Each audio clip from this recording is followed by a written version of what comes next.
Everyone, today I'm coming to you with a review of the brand new Marvel Legends Thor Love and Thunder Korg Build-A-Figure Waves Star-Lord. Who? Star-Lord, man. Legendary outlaw. You gotta know him. Chris Pratt. The Chris Pratt. So, a lot to talk about with this figure.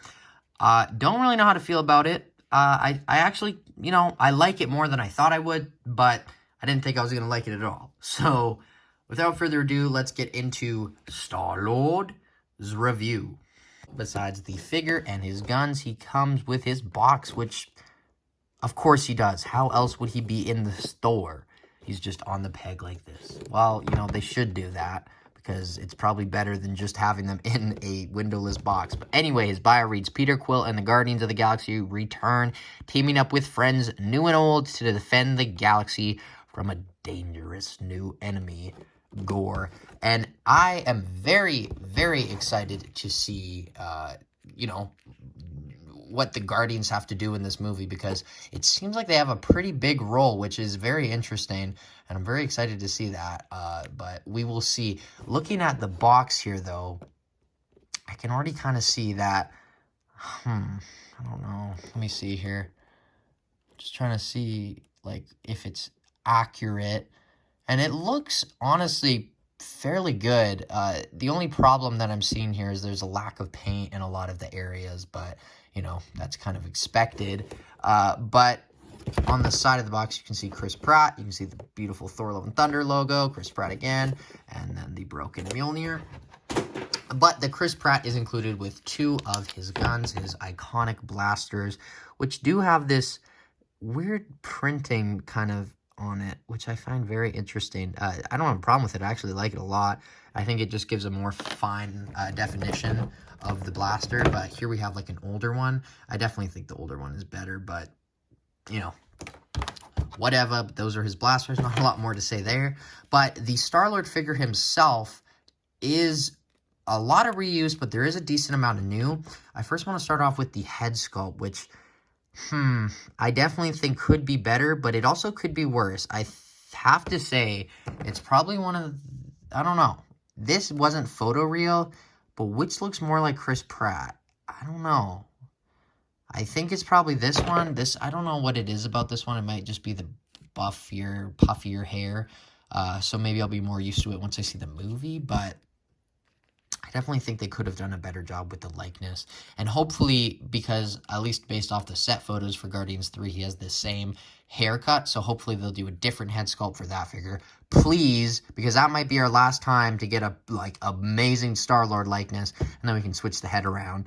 But there's obvious missing item here, and I don't know if it's because it's not in the movie or if they just didn't know what it would look like, but there's no helmet, which is kind of disappointing because, I wish we would see him like that, but everything that we've seen him so far, he does not have the helmet, but who knows. The legs are reuse from the Guardians of the Galaxy Volume 2 one, as is the torso, and you wouldn't think that at first, but it is just a overlay that goes over the same exact torso. So you can kind of see what I mean there, but they put like an overlay piece just to show like a fake shirt. You can see it around there. But the new parts are the trench coat, this little, I don't know what this is. I really don't know what it is. It's not even a bag. It's just like a strap going around him. The head and the arms and this new little chest thing. But the rest of the figure is exactly the same, which, if that's what he looks like in the movie, then, reuse it. But if it's different, I'm going to be mad. I'm going to be really disappointed. But I think what they're going to do, kind of like what they did with the Doctor Strange and No Way Home, and then they did a Multiverse of Madness one, which was way better in my opinion. I think that's what they're going to do with this. They're going to get their reuse out so they can do an amazing final, probably, outfit for Star-Lord when Guardians 3 comes out. But honestly, it sounds like I'm dogging on this figure, but I actually like it. I like it more than I thought I would. It's just it's Star-Lord. There's not really a lot more to say. You get the buttons on the trench coat. I like this blue line that's going up. Kind of foreshadows the all-blue outfits that they will have in Guardians 3. And then the pinless elbows. Pinless elbows. Look very, very good. But He also has all this armor, which is very cool. So he's probably learned that he should probably armor up a bit, because when he's flying and he's falling and he's landing on his shoulder and his arms and his everything, it's probably good to have a little bit of armor. But this is a very different look for Star-Lord. You know, not that different, but it's just a lot more armored. I'm excited to see what he does in the movie. Probably as much as I want to see gore. There's just so much I want to see in this movie. I want to see what everything connects to. But that's all I really have to say about the Star-Lord. So let's get into his articulation. So his head goes up that much. It does go down. There is one other thing I wanted to mention, which is made this figure probably go up 1 point, is he has a tiny little comms device under his ear, which is awesome. That's a detail that, like, probably, I don't think a lot of people noticed, but it's definitely there. I thought it was a hearing aid at first, but I don't think it is. I think it's his comms device, which is cool to see because, you know, in all these movies, they're always talking to each other, and we don't usually, like, how are they talking? They have comms device in, but yes, they do. So the head goes down, that much. Goes up, not a lot, just because of all the hair and the trench coat to the side, wow, that's very interesting. It's got that dumbbell joint, but it doesn't have that joint, which is really interesting because did this one do it? Kind of, but this is, let's see this here. Sorry, I know this articulation segment isn't, I don't know what they did to change that. That's very interesting. It's like a different articulation point, but let's put that back on, get this in. That's enough with the head articulation. The arms go out that much. They go full 360. They go up, double jointed elbow. Upper bicep swivel, double jointed elbows. Wow, that looks good. I love the pinless. And then the hands go up, down, and then they go full 360. Same on this hand. Wish we would have gotten the trigger kind of articulation, but we didn't. The torso doesn't go down that much just because of that little overlay, but, you know, enough. He's not going to be in that crazy of poses. Goes back that far. The waist swivel does go all around, so you can have his ass in the front. You know, if, I don't know why you would want to do that, but maybe you would.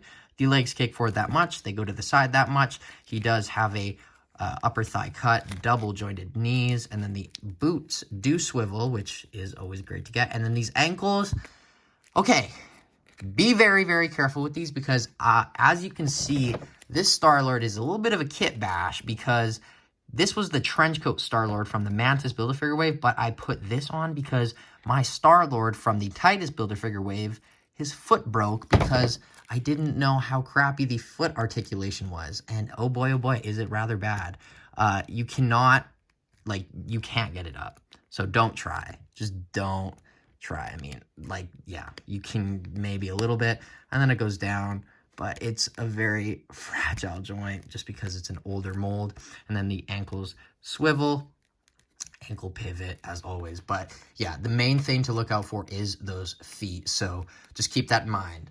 But let's get on to some comparisons. I have a lot of comparisons. I have a few here. I want to show him next to his Volume 2 kind of kit bash design that I made. So you can see how he's changed. Here we have the comic design. Sorry, you can hear my dog barking in the background. I don't know what's going on, but there's the comic design. Very, very cool figure.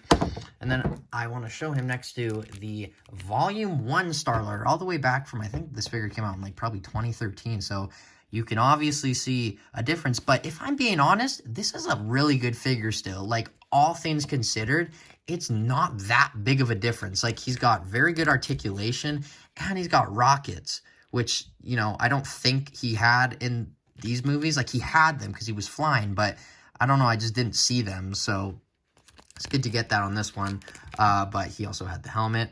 I did want to show his other heads, too, next to it, so you can see that's the 2014 one. Wow, that was bad.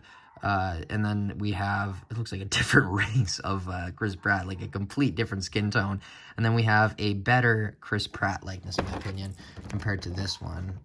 And then there's 3 sets I really want to get MCU-wise. I really want to get the Black Order set. I need to get that eventually. I want to get that Valkyrie and Thor 2-pack from Ragnarok. And I really got to get the Ego and Star-Lord 2-pack. Because, honestly, I will take that Star-Lord again because I broke mine and that likeness is good. I take it. But the ego, of course, I really need. And then I guess another important comparison, not important, but, just because we've seen this guy in the past year, we got T'Challa Star-Lord, rest in peace. This figure is inaccurate, and it's not that great of a figure. And it kind of broke on me, the knee here. But, he had these really cool purple guns, which I liked a lot. And then I'll show him next to Drax, which we need an update of that soon, and not the one that's in the 5-pack set. We need a different costume, photoreal, all of it.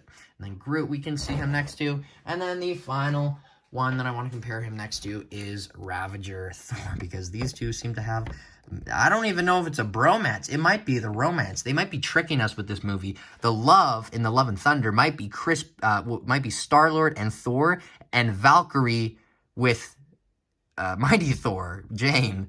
So that'd be a twist. Maybe that's what they're doing, but we'll see. I hope he gets with Jane again, but we will see.